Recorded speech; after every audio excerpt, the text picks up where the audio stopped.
भारत माता की। और आज के हमारे आदर्श भगवान नारद मुनि जी की, भगवान नारद मुनि जी की। भाई थोड़ा जोर का बोलिए। जहाँ तक शुरू हुई है जो जड़े है हमारी, ये दुनिया में किसी के पास भी नहीं है। ये इस प्रकार की जो धरोहर है, ये जो धरोहर है, ये हमारे पास ही है, भारत के पास ही है। सबसे पहले दुनिया में अगर कोई पत्रकार हुआ है तो भगवान नारद मुनि हुए हैं।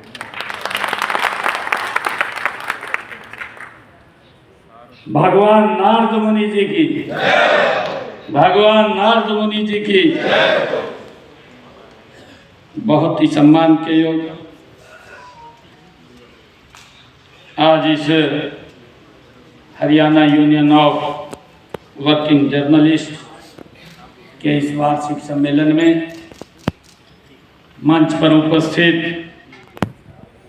परम श्रद्धेय श्री श्री 1008 महामंडलेश्वर बाबा कपिलपुरी जी महाराज, हरियाणा सरकार में मेरे सहयोगी मंत्री महिपाल डांडा जी, पूर्व में मंत्री मनीष ग्रोवर जी, हमारे समाज सेवी विपिन गुप्ता जी, हमारे जिला के अध्यक्ष भारतीय जनता पार्टी रणवीर ढाका जी, हमारे मेयर साहब वाल्मीकि जी, और हमारे अश्विनी दत्ता जी, प्रदेश पत्रकार यूनियन के माननीय अध्यक्ष मनमोहन कथुरिया जी, प्रदेश के महासचिव इंद्रवेश जी, प्रदेश के कोषाध्यक्ष लोकेश जैन जी, हमारे एमडीयू यूनिवर्सिटी के रजिस्ट्रार के गुप्ता जी, और उपस्थित सभी पत्रकार एवं छायाकार मित्रों। आज पत्रकारिता का ये राष्ट्रीय हिंदी पत्रकारिता दिवस हम मना रहे हैं। इस अवसर पर हम एकत्र आए हैं। आज का दिन, आज का बड़ा पवित्र दिन भी है।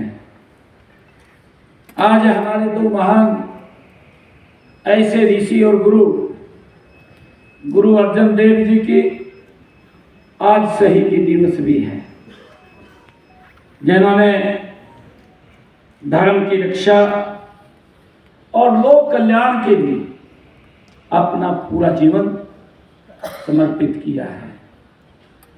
उन्होंने इस धर्म और राष्ट्र की रक्षा के लिए अपने आप को उस जो कष्ट सहन किया है, मेरे ख्याल से अगर हम इतिहास उठा करके देखें, कोई व्यक्ति उस कष्ट को सहन नहीं कर सकता जो हमारे गुरु अर्जन देव जी ने वो कष्ट सहन किया है। इस देश की रक्षा के लिए, इस देश की धर्म की रक्षा के लिए गुरु अर्जन देव जी ने तत्ती तवी को ऊपर बैठा दिया, गर्म रेत से नहला दिया, परंतु एक बार भी चीख या पुकार तक नहीं निकली। उन्होंने अपने देश और धर्म की रक्षा के लिए भाइयों ये अपने आप को कुर्बान किया है। ऐसे महान व्यक्तित्व गुरु अर्जन देव जी, जो पंचम गुरु हुए, पंचम गुरु के रूप में उन्होंने हमें शिक्षाएं, एक रास्ता दिखाया है। ऐसे गुरु अर्जुन देव जी का शहीदी दिवस है। हम उनको याद कर रहे हैं। मैं उनको प्रणाम करता हूँ, उनको नमन करता हूँ, जिन्होंने धर्म पथ पर चलने और मानवता की सेवा के लिए हमें प्रेरित किया है। मैं उनको प्रणाम करता हूँ। और आज एक और महान पुरुष की जयंती है, जो हमारे अरूट जी महाराज, इन्होंने भी, अरूट जी महाराज ने सिख हिंदू एकता के जो प्रतीक माने जाते हैं, अरूट वंश के संस्थापक रहे हैं। ऐसे महान श्री अरूट जी महाराज, आज उनकी जयंती है। मैं उनको भी नमन करता हूँ, उनको भी प्रणाम करता हूँ कि उन्होंने एक समाज को दिशा देने के लिए बड़ा कार्य किया है।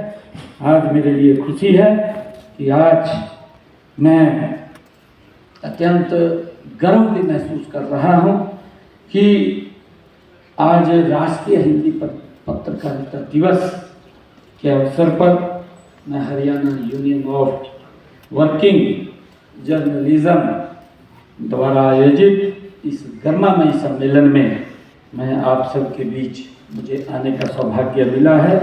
इसके लिए मैं आप सबका दिल से बहुत बहुत धन्यवाद करता हूं। आप सबको बधाई देता हूं, शुभकामनाएं देता हूं हिंदी पत्रकारिता दिवस के इस अवसर पर।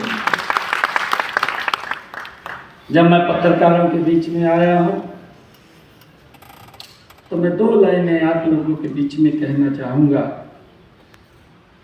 मैं खोज हूँ, मैं खोज हूँ, मैं विचार हूँ। मैं खोज हूँ, मैं विचार हूँ, मैं अभिव्यक्ति की पुकार हूँ। मैं सत्य का प्रसार हूँ, मैं एक पत्रकार हूँ।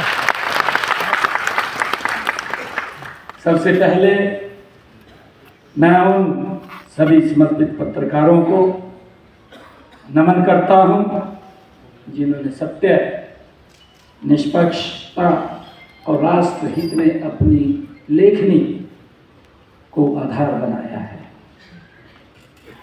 विशेष रूप से हिंदी पत्रकारिता के पुरोधा को आज स्मरण करना भी जरूरी है, उनको याद करना भी जरूरी है, जिन्होंने भाषा को न केवल अभिव्यक्ति का माध्यम बनाया बल्कि जन जागरण और राष्ट्र निर्माण का औजार भी बनाया है। आज मुझे ये खुशी है कि मेरे सामने ऐसे पत्रकार बंधु उपस्थित हैं। आप अपनी लेखनी के माध्यम से राष्ट्र के निर्माण एवं विकास में महान योगदान दे रहे हैं। मुझे ये खुशी है। मेरी खुशी यह जानकर दो गुनी हो गई है कि यह अधिवेशन राष्ट्रीय हिंदी पत्रकारिता दिवस के उपलक्ष्य में आयोजित किया गया है। और जैसा मैंने कहा भी है कि आप सबको हिंदी पत्रकारिता दिवस आज है, जिसका जन्म जो पहला हमारा हिंदी का जो अखबार है वो निकला था और जिसका जिक्र हमारे पूर्व वक्ताओं ने भी किया है कि सबसे पहले 30 मई 1826 को प्रकाशित उद्दंड मार्गदंड के नाम से ये हिंदी अखबार सबसे पहले निकला है और उससे जुड़ी है। मैं आज इस अवसर के ऊपर पंडित जुगल किशोर शुक्ल जी के जो इस ऐतिहासिक प्रयास ने भारतीय भाषाओं में पत्रकारिता के एक नए युग को स्थापित किया है, मैं उनको भी आज याद करता हूँ जिन्होंने उस युग को शुभारंभ किया है। उस समय जब भारत स्वतंत्रता की चेतना पनप रही थी, तब पत्रकारिता ने न केवल अपने विचारों को जन्म दिया बल्कि क्रांति की मिसाल भी जलाए रखी है। मुझे खुशी है कि अगर हम देखें बाल गंगाधर तिलक और गणेश शंकर विद्यार्थी, सरदार भगत सिंह, नेताजी सुभाष चंद्र बोस जैसे महान स्वतंत्रता सेनानियों ने अपनी लेखनी ने भारत की आत्मा को जो वो लिखते थे भारत की आत्मा को झकझोर करके रख दिया था। हिंदी पत्रकारिता ने भारत की आत्मा को अभिव्यक्ति की है। मुझे खुशी है कि आज का युग सूचना का युग है। लोकतंत्र के 4 स्तंभ हैं। एक पत्रकारिता। यदि पत्रकार सचेत, सजग और सतर्क रहे तो लोकतंत्र मजबूत होता है। मुझे खुशी है कि आपका कार्य केवल सूचना देना नहीं है, बल्कि सही सूचना देना है। अफवाहों और भ्रमों से हटकर सत्य को निडरता से जनता तक पहुंचाना, ये हम सबकी जिम्मेदारी है। मुझे ये भी खुशी है देश के यशस्वी प्रधानमंत्री आदरणीय नरेंद्र मोदी जी के कुशल नेतृत्व विकसित भारत की ओर गति से अग्रसर है। अभी हमारे मनीष ग्रोवर जी कह रहे थे कि अखबार वाले आजकल बोल रहे हैं कि खबर नहीं मिल रही, खबर चटपटी चाहिए, खबर लाल मिर्ची वाली चाहिए। ये बात बोल रहे थे।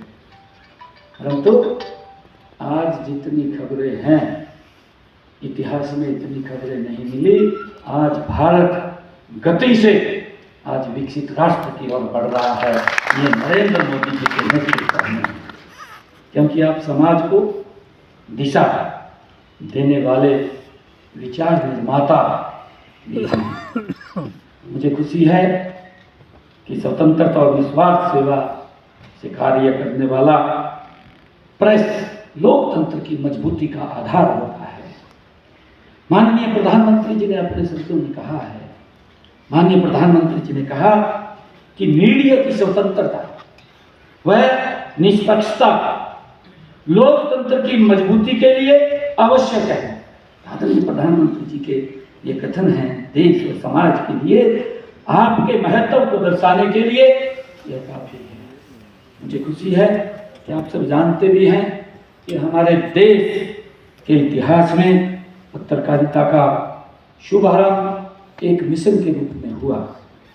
उस मिशन ने न केवल सामाजिक क्रांति में योगदान किया, बल्कि देश की आजादी के आंदोलन में भी सक्रिय भूमिका उस मिशन ने बनाई है। आजादी की लड़ाई के दौरान जितने भी बड़े राजनेता हुए, वे सभी हम सब जानते हैं पत्रकारिता से सीधे सीधे जुड़े हुए थे। हम सबको मालूम है उस समय एक लोग शेर बोलते थे। जब आज़ादी के हमारे क्रांतिकारी वीर, आज़ादी के मतवाले, उनकी जबान के ऊपर एक बात होती थी कि खींचो ने कमानों को नई तलवार निकालो, जब तोप मुकाबिल हो तो अखबार निकालो। ये व्यक्ति इस बात को लेकर के, क्योंकि जिस प्रकार से अंग्रेज हमारे लोगों के ऊपर अत्याचार करते थे और अगर कोई आवाज उठाता था, उस आवाज को दबाने के लिए किस प्रकार से व्यक्ति के ऊपर अत्याचार वो करते थे, ब्रिटिश शासकों ने पत्रकारों पर जुर्माना करके, सजा दे करके, समाचार पत्रों को जब्त करके उन्हें प्रताड़ित किया। लेकिन हमारे स्वतंत्रता के दीवाने पत्रकारों ने कभी हिम्मत नहीं हारी, उनकी लेखनी चलती रही और स्पष्ट रूप से लिख करके लोगों के बीच में वो बात को पहुंचाते रहे। मुझे खुशी है कि स्वतंत्रता आंदोलन के दौरान हमारे हरियाणा के आज हम ऐसे लोगों को भी याद करने का ये अवसर है। आज इस अवसर के ऊपर कि पंडित नेकीराम शर्मा, पंडित श्री राम शर्मा, लाला हरदेव जी और बाल मुकुंद गुप्त जी जैसे पत्रकारों ने अपनी अहम भूमिका इस स्वतंत्रता आंदोलन में निभाई। मुझे ये भी खुशी है कि दीनबंधु छोटूराम जी द्वारा 1916 में जो जाट गजट का प्रकाशन किया गया, पंडित श्री राम शर्मा जी द्वारा वर्ष 1923 में हरियाणा तिलक का प्रकाशन किया गया। भिवानी से पंडित नेकीराम शर्मा जी ने संदेश नामक पत्र समाचार पत्र निकाला लाला हरदेव शाहे जी ने। हिसार से 1936 में जो ग्राम सेवक नामक साप्ताहिक पत्र प्रकाशित किया। ये सभी के सभी जो हमारे जो महान व्यक्ति हैं, जिन्होंने उस समय के अंदर जो अंग्रेज अत्याचार करते थे, उनके जुल्म के खिलाफ जो आवाज बुलंद करते थे, उस पत्र का लेखनी के माध्यम से लोगों तक पहुंचाने का काम ये हमारे महान व्यक्ति करते थे। मुझे ये भी खुशी है कि डॉक्टर मंगल सेन जी और स्वामी उमानंद जी, कपिल देव शास्त्री जी, बलवंत राय अमतायल जी और प्रोफेसर शेर सिंह जी, सभी ने किसी न किसी रूप में ये लोग पत्रकारिता से जुड़े रहे। वर्ष 1970 के दशक में कुछ अखबार विशेष चर्चा के अंदर आए हैं। उनमें संघ कार्यकर्ताओं द्वारा संचालित दर्पण, भिवानी से प्रकाशित चेतना, अम्बाला छावनी से प्रकाशित वीर प्रताप, ये समाचार पत्र उसमें शामिल थे। मुझे ये भी बताते हुए कि खुशी हो रही है कि वर्तमान समय में प्रदेश के विभिन्न अंचलों में जो दैनिक, साप्ताहिक, पाक्षिक और मासिक समाचार पत्र पत्रिकाएं प्रकाशित हो रही हैं कि बड़े बड़े समाचार पत्रों के साथ साथ छोटे छोटे समाचार पत्र भी सरकार की कल्याणकारी नीतियों को जन जन तक पहुंचाने तथा समाज में नई चेतना पैदा करने में भी अपनी अहम भूमिका अदा कर रहे हैं। इसके लिए मैं आप सबको भी बहुत बहुत साधुवाद देता हूँ, शुभकामनाएं देता हूँ। जैसे आजकल समय बदल रहा है और समय के साथ साथ हम इंटरनेट और सूचना के अधिकार में पत्रकारिता को बहुआयामी और अनंत बना दिया है। मीडिया आज और अधिक सशक्त, स्वतंत्र और प्रभावशाली हो गया है। संचार क्रांति ने पत्रकारिता को पूर्ण रूप से बदल दिया है। प्रिंट मीडिया हो, इलेक्ट्रॉनिक मीडिया हो, सोशल मीडिया हो, डिजिटल मीडिया हो, ये हमारे जीवन का एक हिस्सा बन गए हैं। इससे पत्रकारिता और अधिक प्रभावशाली हो गई है। आमजन अब आपके द्वारा लिखे गए लेख, खबरें को ऑनलाइन मीडिया पर शेयर करते हैं और चर्चा भी करते हैं।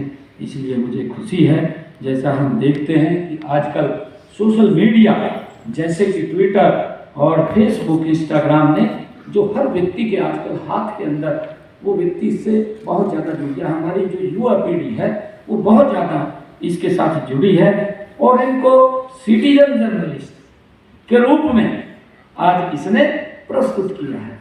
हम देखते भी हैं आजकल बहुत सारे युवा साथी हमारे, कोई ना कोई खबर होती है उसको कैप्चर करके तुरंत, चाहे ट्विटर है, इंस्टाग्राम है, हमारा फेसबुक है, उसके ऊपर कंटेंट लिख करके वो तुरंत डालने का काम करते हैं। उसकी जानकारी भी पहुंचती है और यही कारण है कि व्यक्ति स्वयं लिखित, स्वयं के जो लेख लिखता है, स्वयं लिखित संपादक, प्रकाशक एवं वितरक वो बन गया है।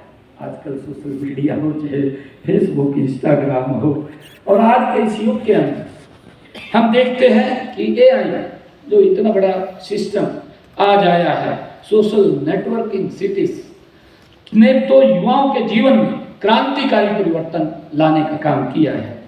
लेकिन इसका उपयोग समाज हित में और राष्ट्र हित में हम ये चाहते हैं कि इसका होना चाहिए, इसका लाभ देश को मिले, समाज को मिले, और उसको लेकर के हमने इसका उपयोग करना चाहिए, इसको आगे बढ़ाना चाहिए।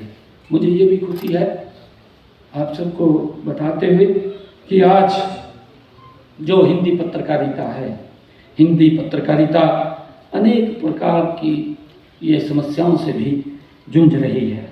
जैसे इनमें फेक न्यूज़, कोई पता ही नहीं लगता कौन क्या फेसबुक के ऊपर चला देगा, और चला करके जब तक वो अपना स्पष्टीकरण देगा तब तक तो उसका काम तमाम हो लेगा। भाइयों, हमने इससे बचना चाहिए और इसका हमने विरोध भी करना चाहिए कि फेक न्यूज, क्योंकि पत्रकारिता के ऊपर भी कहीं ना कहीं क्वेश्चन मार्क लगता है, लोगों का विश्वास उठता है। लोग एक बार तो वही करेंगे, परंतु जब उनके सामने सच्चाई आती है तो वो बोलते हैं कि नहीं भाई ये अखबार ठीक नहीं है, इस प्रकार की बातें लोग बोलते हैं, विश्वास उठ जाता है। क्योंकि इतने लंबे समय के संघर्ष और इतना लंबा समय जो हमारे इस लोकतंत्र का, इस जो हमारा आधारभूत ढांचा है, उसका एक स्तंभ के रूप में आप काम करते हैं। और मुझे ये बताते हुए कि आप सब लोग अपने उस सत्य पर अडिग रहने का संघर्ष, इनके बीच हमें यह ध्यान रखना होगा कि नैतिक पत्रकारिता की आत्मा इसमें बसती है और इसको आधार मान करके हमने काम करना होगा। मुझे ये भी खुशी है कि आज हरियाणा में जो बड़ा ही मीडिया फ्रेंडली माहौल है, हमने आपके चुनौतीपूर्ण कार्य, आपकी सुरक्षा और आपके स्वाभिमान को बनाए रखने के लिए अनेक प्रकार की सुविधाएं भी हमने दी हैं, जो अभी बताया है। क्योंकि मुझे तो ये खुशी है कि हमारे पूर्व में हरियाणा प्रदेश के लोकप्रिय मुख्यमंत्री रहे, जिन्होंने इतनी योजनाएं बनाई, इतनी योजनाएं योजनाबद्ध तरीके से मैं देखता हूँ। क्योंकि एक बारीक से बारीक जगह भी अगर मैं नज़र मारता हूँ तो वहाँ पर भी पिछले 10 वर्षों के अंदर एक बदलाव नज़र आता है। पत्रकारों के लिए मुझे ये कहते हुए कि जो आपकी लंबे समय से मांग थी कि हमारी पेंशन होनी चाहिए, तो वो पेंशन का प्रावधान भी अगर किसी ने किया है पहली बार हरियाणा के अंदर, तो मनोहर लाल जी ने किया है, भारतीय जनता पार्टी की सरकार ने वो किया है। और मुझे खुशी है, जब ये शुरुआत हुई थी तो ये 10,000 रुपये शुरुआत हुई थी, और हमने अभी पिछले दिनों ही ये निर्णय किया था, मैंने ही निर्णय किया था कि इसको और बढ़ाया जाए, तो इसके अंदर 5,000 रुपये का इफाजा और किया था। ये 15,000 रुपये पेंशन मिलती है। इसका लाभ हमारे मीडिया कर्मी उठा रहे हैं, हमारे मीडिया कर्मी इसका लाभ ले रहे हैं। और मुझे ये भी खुशी है कि हमने 60 वर्ष से कम आयु के सभी मान्यता प्राप्त जो हमारे मीडिया कर्मियों को जो भारतीय जीवन बीमा के माध्यम से टर्म व ग्रुप इंश्योरेंस कवर प्रदान किया जा रहा है, इसका भी हमने निर्णय लिया था। मीडिया कर्मियों के लिए हमने 10,000 रुपये के ग्रुप इंश्योरेंस कवर की पूरी जो प्रीमियम राशि सरकार द्वारा वहन की जाती है, वो भी पिछले दिनों हमने ये पूरा किया है। यदि मीडिया कर्मी 20 लाख रुपए तक, हमने कहा था कि अगर 10 लाख रुपए तक वो बीमा कवर करेगा तो उसका सारा का सारा प्रीमियम वो सरकार देगी, और अगर वो 20 लाख रुपए तक करवाता है तो उसका जो प्रीमियम है, उस प्रीमियम का लगभग पूरी जो उसकी राशि है, वो राशि 50% वो आपको देनी पड़ेगी। आपका 20 लाख रुपए तक का वो प्रीमियम में कवर किया जाएगा। 10 लाख रुपए तक पूर्ण रूप से सरकार उसका सहयोग करेगी। ये भी हमने इसके अंदर पिछले दिनों किया था। और मुझे ये बताते हुए कि बीमारी हो, चाहे कोई एक्सीडेंटल कोई मृत्यु हो जाती, दुर्घटना हो जाती है, या आकस्मिकता के चलते आर्थिक सहायता उनके आश्रितों को तक या कानूनी उत्तराधिकारियों को भी के हिसाब से उनके परिवार तक पहुंचाने का काम भी हमारी सरकार वो करती है। मुझे ये बताते हुए कि मान्यता प्राप्त हमारे जो मीडिया कर्मियों को प्रदान की जा रही अन्य सुविधाओं में, चाहे हाउसिंग बोर्ड कॉलोनियों में 1.5% तक आरक्षण, और मान्यता प्राप्त मीडिया कर्मियों को हमने पिछले दिनों ये भी निर्णय किया था कि वॉल्वो बसों में हरियाणा रोडवेज की 1 साल में 4,000 किलोमीटर तक वो यात्रा कर सकेंगे। ये भी प्रावधान हमने सुविधा इसके अंदर दी थी। हमने ये भी निर्णय किया कि उपमंडल स्तर पर इलेक्ट्रॉनिक मीडिया के हमारे जो बंधुओं को मान्यता हम देते हैं, और पत्रकारों को एक्रीडिटेशन के अलावा रिकॉग्नाइजेशन भी की जाती है। जिला स्तर पर हमने मीडिया सेंटरों की स्थापना की है। सरकारी विज्ञापनों और अन्य भुगतानों की समूची प्रक्रिया हमने पारदर्शी बनाई है। सभी विज्ञापन ERP सॉफ्टवेयर के माध्यम से वो जारी किए जाते हैं। मुझे आज ये खुशी है जब मैं आप लोगों के बीच में आया हूँ। आज जो अंतर्राष्ट्रीय ये हिंदी हमारा पत्रकारिता दिवस है। इस राष्ट्रीय हिंदी पत्रकारिता दिवस के ऊपर मैं आप लोगों को एक बात कहना चाहता हूँ कि सरकार लगातार, आदरणीय प्रधानमंत्री जी का भी एक विजन है, उनकी एक सोच है कि ये भारत 2047 तक विकसित राष्ट्र बने। भाइयों, ये विजन अगर कोई व्यक्ति ले सकता है तो ये देश आज दुनिया के अंदर आप देख रहे हैं, आज ऊंचाइयों को छू रहा है। आज हम आर्थिक रूप से पूरी दुनिया के अंदर तीसरे स्थान के ऊपर आए, चौथे स्थान के ऊपर आए, चौथे स्थान के ऊपर हम हैं। और आदरणीय प्रधानमंत्री जी का एक विजन है कि हम दुनिया में 2029 तक ये भारत तीसरे स्थान के ऊपर होगा। ये आर्थिक रूप से तीसरे स्थान के ऊपर जाना, इसके पीछे की भी एक बड़ी कहानी होती है कि मेरा देश, आज हम रोड का नेटवर्क देखें, रोड का नेटवर्क आज हम अमेरिका से भी आगे बढ़ रहे हैं। इतना मजबूत नेटवर्क अगर किसी का बना है, ये पिछले 10 वर्षों में ये भारत के अंदर नरेंद्र मोदी जी के नेतृत्व में खड़ा हुआ है। आज जब हम देखते हैं एक योजनाबद्ध तरीके से, सरकार का ये दायित्व भी होता है, परंतु मैं ये आज आपके बीच में बड़े भरे दिल से ये बात कहना चाहता हूँ कि लंबे समय तक आज़ादी के बाद हमारे जो आज़ादी के मतवाले थे, जिनकी एक सोच थी, जो एक जिनका विचार था कि मेरा भारत ये सोने की चिड़िया था, ये सोने की चिड़िया रहना चाहिए, और उन्होंने कुर्बानियाँ दी। कुर्बानियाँ भी उन्होंने इसलिए दी कि मेरे देश की आने वाली पीढ़ी वो सुरक्षित रहे, उनको कोई जुम्मस, कोई दिक्कत ना है। जो कष्ट हम सह रहे हैं वो कष्ट उनको न सहन करना पड़े। और प्रधानमंत्री जी ने कहा कि ये जब हमने आज़ादी का 75वां वर्ष मनाया, आज़ादी का अमृत महोत्सव मनाया, तो प्रधानमंत्री जी ने कहा कि ये समय है, सही समय है, और समय सहने के ऊपर हमने ये निर्णय लेना चाहिए कि जब हम आज़ादी का 100वां वर्ष मनाएंगे तो ये भारत उनके सपनों का भारत होना चाहिए, ये दुनिया का नंबर 1 का भारत होना चाहिए, ये पुनः भारत वो सोने की चिड़िया बने, ये विश्व गुरु बने, उस दिशा के अंदर ये भारत करना चाहिए। परंतु हम देखते हैं आज़ादी के बाद जो निर्णय लिए, हम ये नहीं कहते कि उन्होंने निर्णय नहीं लिए, कुछ समय लिए भी हैं, परंतु एक समय के बाद देश उसी जिस गति से बढ़ना चाहिए था, बहुत ज़्यादा वो पीछे गति से, कम धीमी गति से आगे बढ़ा है। परंतु आज अगर हम आंकलन करें, मोदी जी के 10 वर्ष और 55 साल का पिछला कार्यकाल अगर हम देखें, 1998 के अंदर अगर हम थोड़ी सी नजर डालें, जब अटल बिहारी वाजपेयी जी देश के प्रधानमंत्री बने थे, बहुत सारी योजना है, उन्होंने इस विकसित भारत की मजबूत नींव अगर किसी व्यक्ति ने रखी शुरू की थी तो वो, उसका नाम अटल बिहारी वाजपेयी जी था, उसने रखी थी।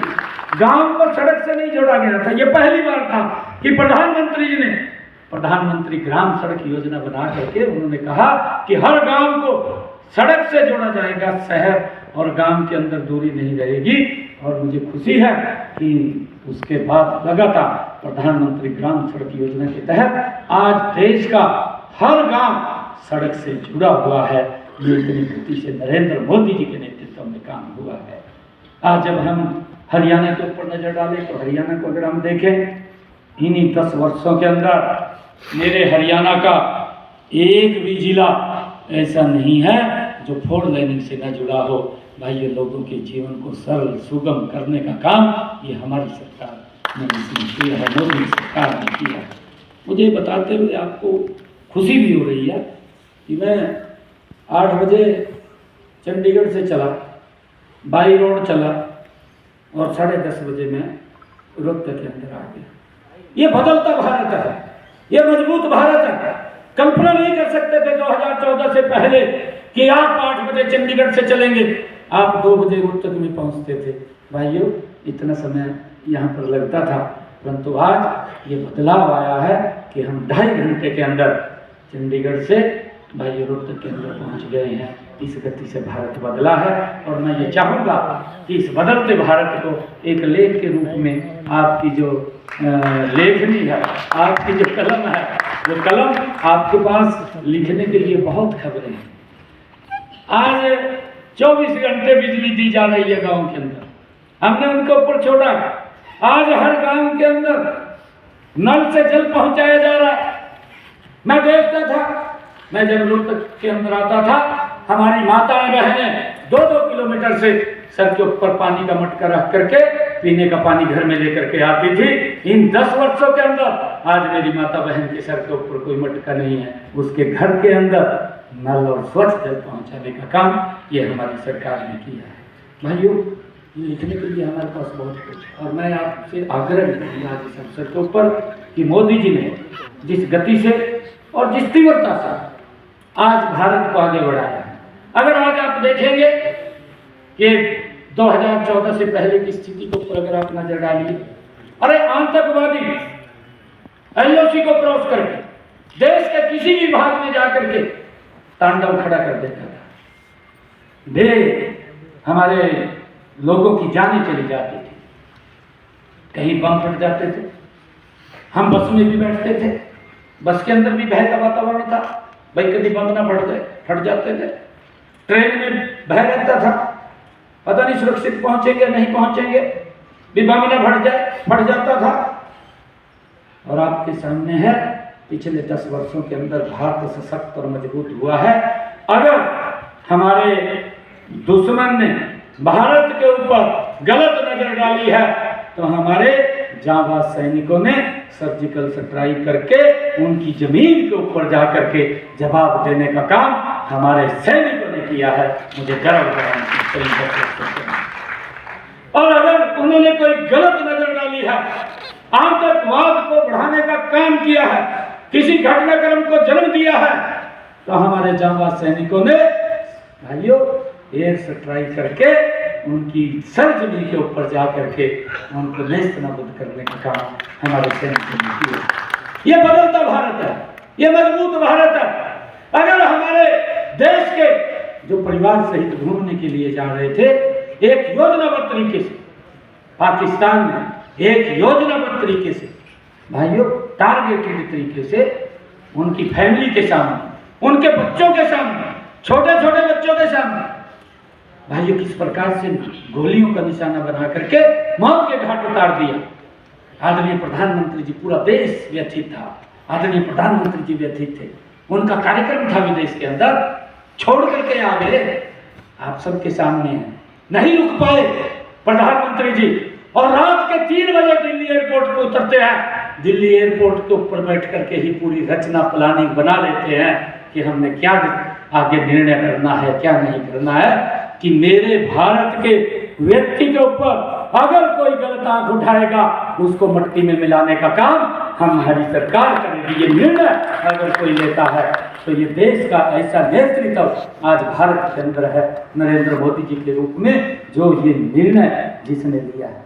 उन्होंने कहा लिया अपने शब्दों में, उन्होंने बिहार की उस पवित्र भूमि के ऊपर जाकर के जहाँ गौतम बुद्ध जैसे महान व्यक्ति हुए हैं, जिन्होंने शांति का संदेश दिया, उन्होंने कहा कि समय आ गया है, अब ये समय आ गया है हमारे सामने कि आतंकवाद की बची कुची जमीन उसको मिट्टी में मिलाने का। और मुझे ये बताते हुए बड़ा गर्व भी हो रहा है, मुझे आदरणीय प्रधानमंत्री जी के ऊपर भी गर्व है और हमें अपनी देश की सेनाओं के ऊपर भी गर्व है कि उन्होंने मात्र 3 घंटे में पाकिस्तान को नेस्तनाबूद मिट्टी में मिलाने का काम किया है। ये छोटा विषय नहीं है, उसके घर के अंदर जाकर के टारगेट तरीके से पब्लिक को नहीं, किसी व्यक्ति विशेष को नहीं, जहां से आतंकवाद जन्म लेता था, जहां आतंकवाद निकलता था, उन स्थानों को एक टारगेट तरीके से मिट्टी में मिलाने का काम अगर किसी ने किया, हमारे जांबाज सैनिकों ने किया।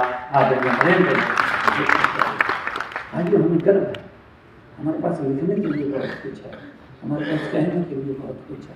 3 घंटे के अंदर अगर आप देखेंगे, आपको भी मालूम है इस बात के बारे में कि पाकिस्तान के 14 तो एयर बेस